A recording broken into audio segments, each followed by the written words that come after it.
Hi everyone, welcome to this interview with Tim, Etherington-Judge of Healthy Hospo. I'm going to read a little description about Tim and his work. He founded Healthy Hospo in London, and it was his way to make the industry a healthier and happier place, which he knew from his own experience in the industry as a drinks ambassador, that those two qualities can be very difficult for us to access, even though we love our work. Tim continues to work in the drinks industry. He's founded a new company called Avalon. Yes, Avalon. That's the right one. Yes, yeah. Thank you for correcting. And I just want to say thank you very much for being here and giving your time to answer these questions. Oh, it's a pleasure. It's always lovely to talk to you. Thank you. To give you a brief context for the interview, this is just basically to start a conversation around work-life balance because it's something that affects all of us, but we don't make enough space to talk about it. And I think my intention was to get in touch with all the people in the industry who have created projects to support the industry and get their insights on how they see work-life balance as an issue for all of us. Oh, wonderful. Thank you. So work-life balance is the elephant in the room that we need to start talking about. If you're an employee, you sort of feel that the responsibility lies on your employer to manage your rota, to give you enough time off. As an employer, maybe you might think that it weakens the work ethic to focus on work-life balance as a foundation, but you pay the price when your staff underperform or they show up at work with some time taking in some other part of their lives. Oh, absolutely. And I'm speaking from the chef culture. I'm not very sure if the same thing applies to the other parts of the industry. Yeah, I think it does. Like, I come from the bar background, and bartenders have a similar work ethic to chefs. 80 plus hours a week, super late nights, obsessing. Even when you're not at work, you are obsessing over, or you're reading about cocktails, you're watching videos about cocktails. So it's similar for chefs. It's even when you're not at work, you're still thinking about work a lot of the time. So the culture does contribute as well. Yeah. And I believe that it's all these things put together that create this very confused response to this issue of work-life balance. And no one really has a blueprint of how to tackle it. So this is what the purpose of the interview is, to start talking about it. And I would like to begin by asking, what was your journey to creating Healthy Hospo? So it's a very personal one. I've been in the hospitality industry my whole life in some form. So I grew up in Cornwall, which is a very tourist-driven region. And so as a teenager, your first job is almost always in hospitality in the summer, because there are just so many jobs around, and hospitality has a low bar to entry. So my first job was working in a coffee shop, and then it was flipping burgers at a fast food chain, which is kind of ironic because now I'm vegan.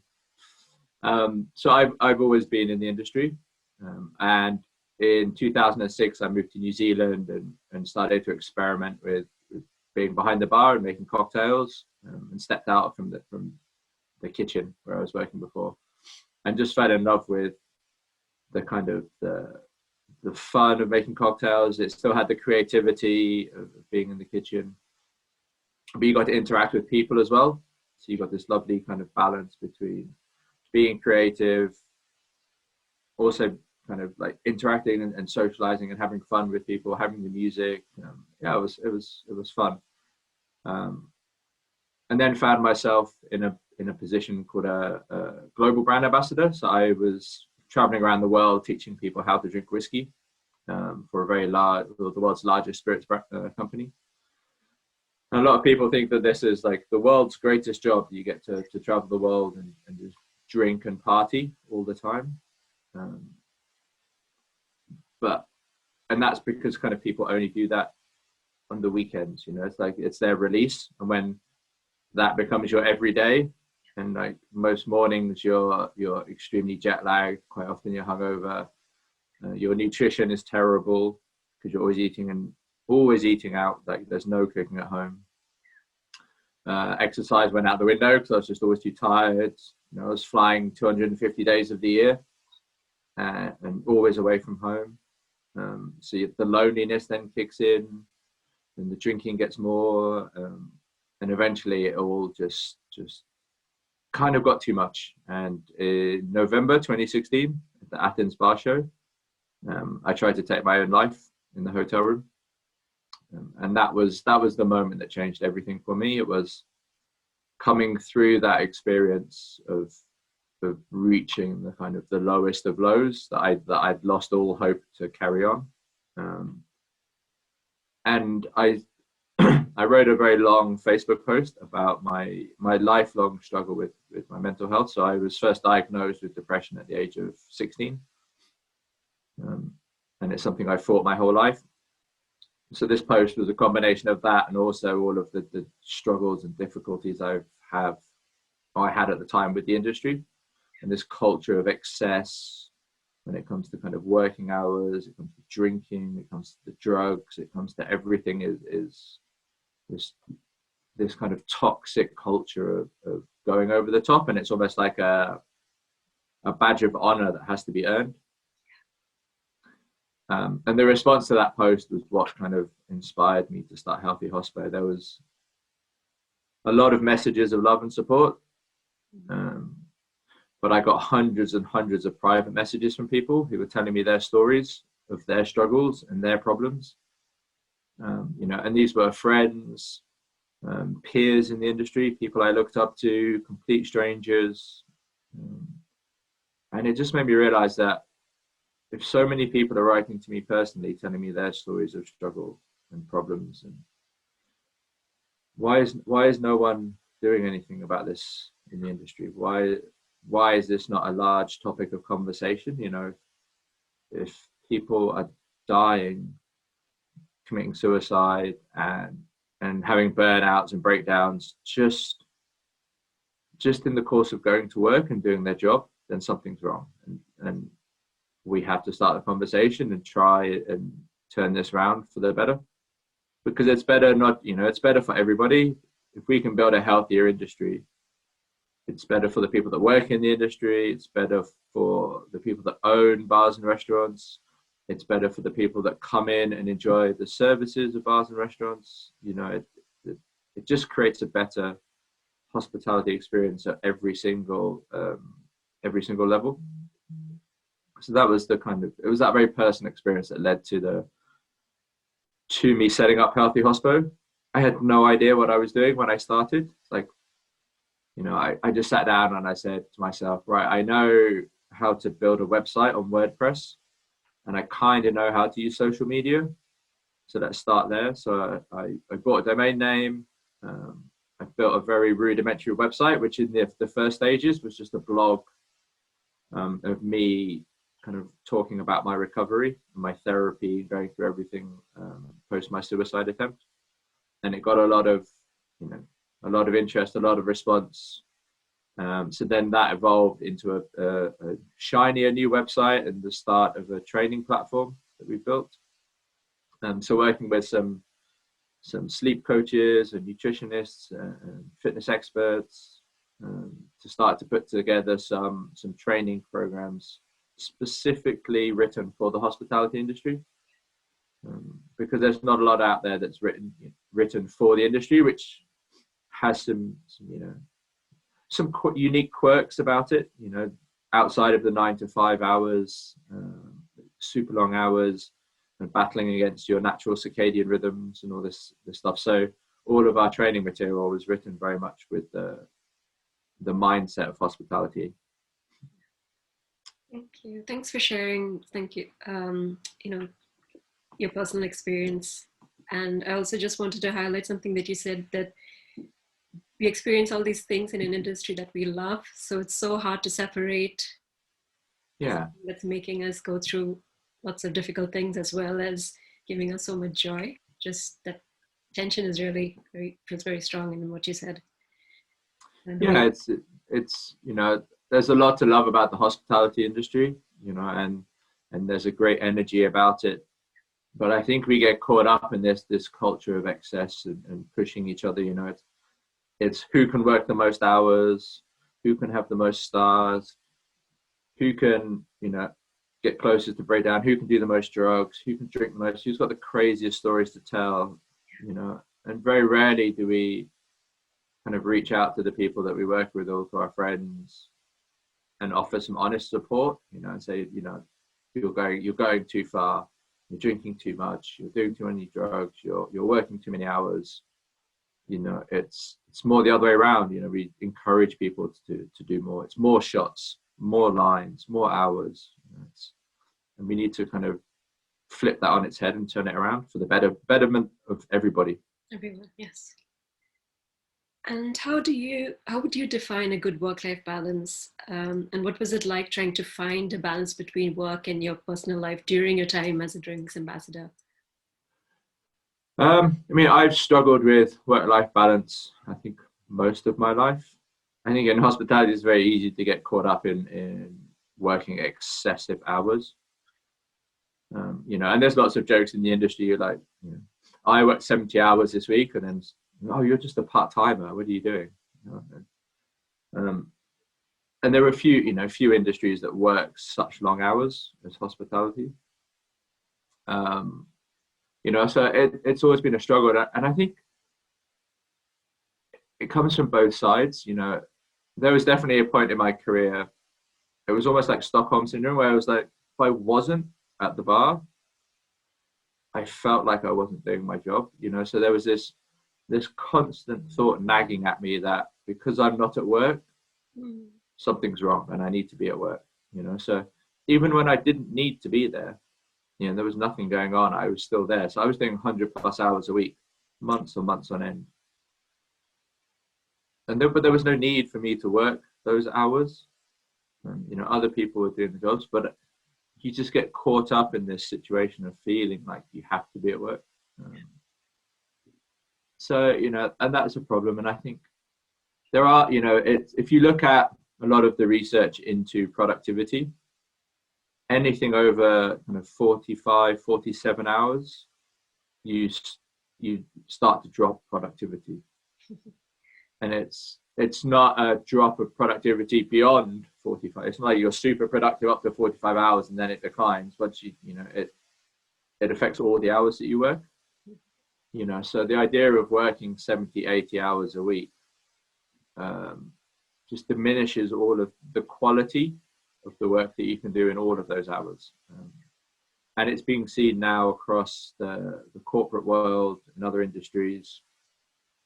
And I think there are some really pioneering and forward-thinking hospitality groups that have seen this and that are working towards it. At Healthy Hospo, we've worked with some great groups such as the Hawkspaw, who have limits on the number of hours that their staff can work, because they realize that they need their staff to be at their best. It's a rare industry in the fact that most of the staff are customer facing. A large percentage of the staff are customer facing, and you need them to be on their top game all of the time. I always use the analogy of a sports team. People love sports, so if you can link it back to football, it relates to a lot of people. So, if you're the manager of a football team, you don't play all of your best players for every minute of every single match. It's why you have a big squad and you rotate players and you have substitutes. Because what you're trying to do is make sure that your players are at the peak of their fitness and their performance all of the time. And yet in hospitality, we do the opposite. We play our best players as much as we can until they're shells, they're exhausted, they're tired, they're working on fumes, they're not thinking straight, they're not making the best decisions, they're making mistakes. Whereas, a much better strategy is to have a squad and rotate your squad and make sure that your staff have ample time to rest, to recover, so that when they come to work and you're paying them to come to work, they are giving you 100% of themselves. They're not giving you 50%. So I think, that's a key one there.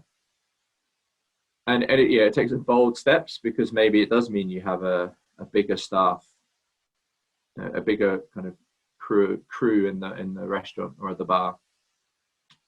but you have to sit down and crunch the numbers and see, you know, by having a slightly bigger crew, what does that mean? Does that improve productivity? Does it improve profitability? Does it improve customer service? All of these metrics. But so few hospitality outlets even measure these things. So, you know, it's taking some simple steps to really understand your business, and making sure that when your staff come to work, they are the best that they can possibly be and offering you their peak performance. Yeah, definitely. Something I've heard from many chefs is how they feel they have to carry the weight when others are not able to. And like you said, it leads to the best performers really struggling to give their best. And then where does that leave the whole team? Yeah, exactly.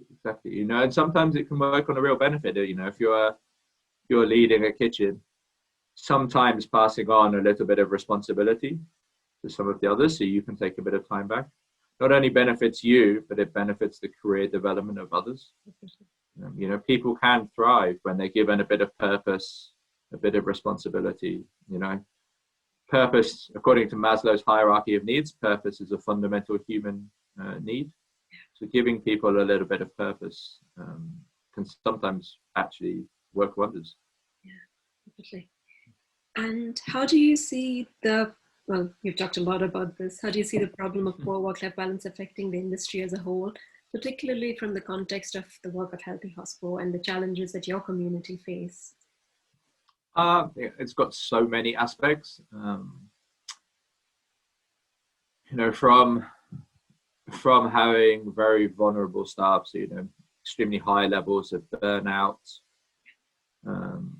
you know, people walking away from the industry, high levels of mental health problems, high levels of suicide. You know, I've lost so many friends to suicide in this industry. You know, it also leads to increased drug use. The hospitality industry has the highest rates of drug abuse of any industry in the world. It leads to high rates of alcohol abuse. You know, it has such a knock-on effect in so many areas. It also leads to worse hospitality, you know, because your staff are always tired. You know, if you're not well slept, well recovered, you can't give the best hospitality. No matter, you know, doesn't matter which area of the industry you're working in, whether you're a server, you're a bartender, you're a chef, you're a kitchen porter, you're a manager, you're an owner. You know, if you are constantly exhausted, tired, sleep deprived, you are not going to be making great decisions. You know, and the famous sayings, no one likes a grumpy waiter. You know, one of the quickest ways to get grumpy is to be sleep deprived, and yet it's so common in our industry. And it affects the people that come into our industry and experience hospitality as well, because they're not getting the best experience from people. So that, you know, there's so many levels to do that. And what we've seen with the pandemic as well is that hospitality industries are extremely vulnerable, because, you know, we've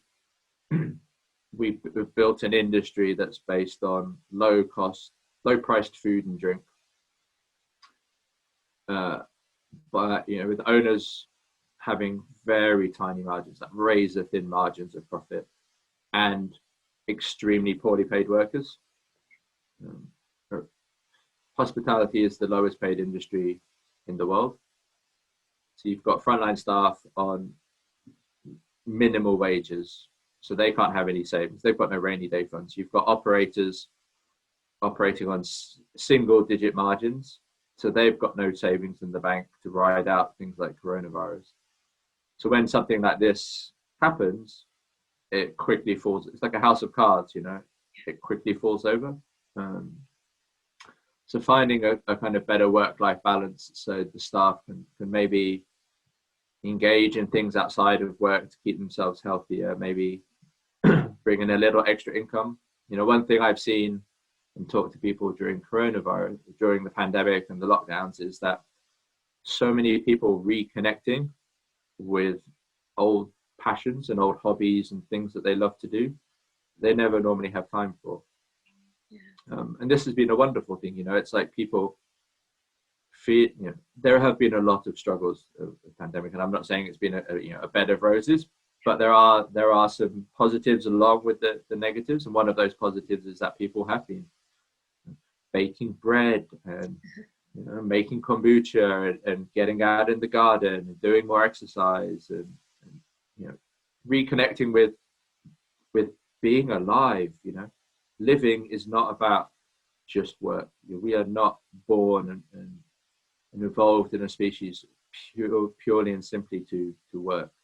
There has to be another element to it. And if you can enjoy living more, you can enjoy work more as well, I think, because you don't feel so resentful when coming to work. And it's just, 10 years, you've been working for 10 years and then you're like, oh, what have I achieved in those last 10 years apart from simply work, and probably not having any savings at the end of it, because we don't earn a lot of money unless you are a celebrity chef. You're not earning a lot of money in this industry. So having that kind of that greater balance works on so many levels.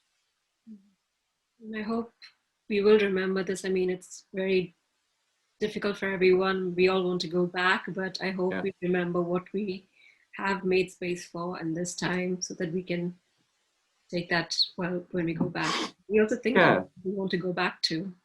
Exactly. I think we have you raise a great point. We have a great opportunity. There's all this talk in the politics world and in the business world about the green recovery and how we have an opportunity to, as lockdowns come off and we get through the pandemic, of a green recovery, and investing all of this infrastructure money in renewable projects and green infrastructure. But I think we have a similar opportunity in the hospitality industry. We have the opportunity in those businesses that survive to ask the question, what kind of hospitality industry do we want to rebuild going forward? Do we want to carry on this model of vulnerability, of low margin, tiny margins, extremely low pay, long hours, terrible health? Or do we want to build back an industry that is more robust, more sustainable, more resilient, healthier places to work, where everyone is enjoying life a lot more, right? Because whether you are an owner, a chef, a bartender, a waiter, a KP, a manager, whatever your role in hospitality is, if work is enjoyable, life is a lot better. Everyone wants to have more fun at work. No, there's not a single person that said, I would like to have less fun. I would like to enjoy work less. So asking that question, saying what kind of industry do we want to have going forward? Do we want to have one that's vibrant, resilient to any problems in the future? Everyone's making a good wage. The customers that come into our outlets are having a great time, so we're offering better hospitality. We have that opportunity now, and I really hope that we grasp it and we don't go back to the way things were before. I hope so too. I really hope so. And what would one piece of advice be that you could give to chefs who want to improve the quality of their lives? Sleep. Sleep is the big thing. So when I started Healthy Hospo and started learning a lot more about health, it quickly became apparent that sleep is the foundation of all good health. It's everything else is built upon getting good sleep. We say that if good health was a house, the walls are good, eating well, some regular exercise, good strong social connections, spending time in nature. But the foundation that the house is built on is good sleep. And if you don't have that solid foundation, everything else, the walls will just cave in. And the house will collapse. So sleep is the big one. And I know it can seem difficult to get sleep because you're working outside of your circadian rhythms. You've got inconsistent shift patterns, but doing whatever you can to get better sleep, whether that's looking at when you're writing staff rotas and building consistency into those rotas so people are able to have as consistent work hours as possible. They're able to have times between shifts where they can get good recovered sleep. And if you think about sleep, sleep is not something you just do to pass the time. It's our body's recovery process. It's how our brains and our bodies recover from the stresses and strains that are put upon us every day. And if you're not getting great sleep, you increase your risk of heart disease, you increase your risk of cancer, you increase your risk of degenerative brain diseases. You're going to make more mistakes. There are so many aspects to it. So getting great sleep and looking at, it doesn't mean that you have to sleep in one big block. Working in hospitality means you have to be more flexible with your sleep. So, we approach sleep for hospitality in the same way that professional athletes approach sleep, and having polyphasic sleep, so sleeping in multiple periods in the day, not trying to cram it all into one single block through the night. So I would say making sure that you get great sleep. Thank you. That's really valuable. And do you have any advice for employers? One thing that employers can do to promote the well-being of their staff? Yeah, I mean, the rota again is a big one. I think the shift rota has the opportunity to promote good health, or be a tool to promote good health, or be something that really pushes people into bad health. So taking a long look at your rota and making sure that it's written for the people whose names are written on it. As I said previously, making sure that everyone has sufficient recovery time in between shifts, that there's as much consistency as possible. So it's not just like you work an open, then a close, and then an open, and then two closes, then trying to get that consistency. And then I think from an employer's point of view, looking at understanding your business as deeply as you can, and looking at and asking the question, is it what's best for my business in having all of my staff working 70, 80 plus hours a week? Are they giving me their best? And I would probably say they're not. There's a lot of research that says anything over 45 hours, people start to decline rapidly. So looking at your staff and coming up with solutions to make sure that your staff are operating at their peak performance every time they come to work, because that's what you want from them, because they are going to be more productive, they're going to get better customer service, they're going to make less mistakes, there's going to be less breakages, you're going to have more fun with your team, you're going to have lower turnover of staff, which pre-pandemic was the biggest problem for the industry. I would speak to owners and operators, and everybody was struggling to find staff. And because we're not recruiting enough people into the industry, because if you're a young person looking for a career, why would you choose hospitality? The highest rates of drug abuse, the third highest rates of alcohol abuse, the highest rates of sexual abuse. It's the lowest paid industry in the world. You work insane hours. Why would you? It's not a sensible career choice. I mean, it's an amazing industry to work in, and I love it, and the energy and the vibe, but we're not attracting people into the industry in enough numbers for the growth. And so we need to work at that and create a more attractive industry to potential employees. Yeah, and I was just thinking how what you were saying about young people joining the industry. I mean, they also don't see positive models who are sort of modeling ways to deal with the challenges of hospitality. So you have this sort of cautionary message, you're seeing it all around you, and it's something that really looking at. Exactly. And and the media have been a really big part of this as well. How a chef's portrayed in TV, they scream and shout at people, they swear, they bully, they abuse, and this is what people think it's like working in the kitchen. But we both know that most kitchens are not like that, you know, and there are some chefs that have made their reputation, became very famous because of that. But, you know, it's not always like that. Some, you know, a lot of kitchens are wonderful places to work with great teams and camaraderie and kinship and friendships. You know, it's those bonds that are made, that are forged in the fires and over the griddles and the fryers, and that last a lifetime, you know. And so I think that, you know, if we can help reframe the industry and as a great place to work, you know, because it's super inclusive. You know, hospitality is one of the most inclusive industries that I've ever experienced. You know, we don't care what color people are, what sexual orientation people are, what religion they are, their backgrounds. We just, you know, the industry just embraces everybody, and it's so wonderful that way. You know, and promoting wonderful things like that, and kind of dialing down on some of the negative impacts of the industry, I think we can recruit great people, and a lot more people, which is what the industry needs. Thank you. And finally, where can people from the Love Letters to Chefs community find Healthy Hospo? And I know you have a new training platform that I also want to ask. Yeah. So the website is healthyhospo.com. Also Healthy Hospo across all social media platforms.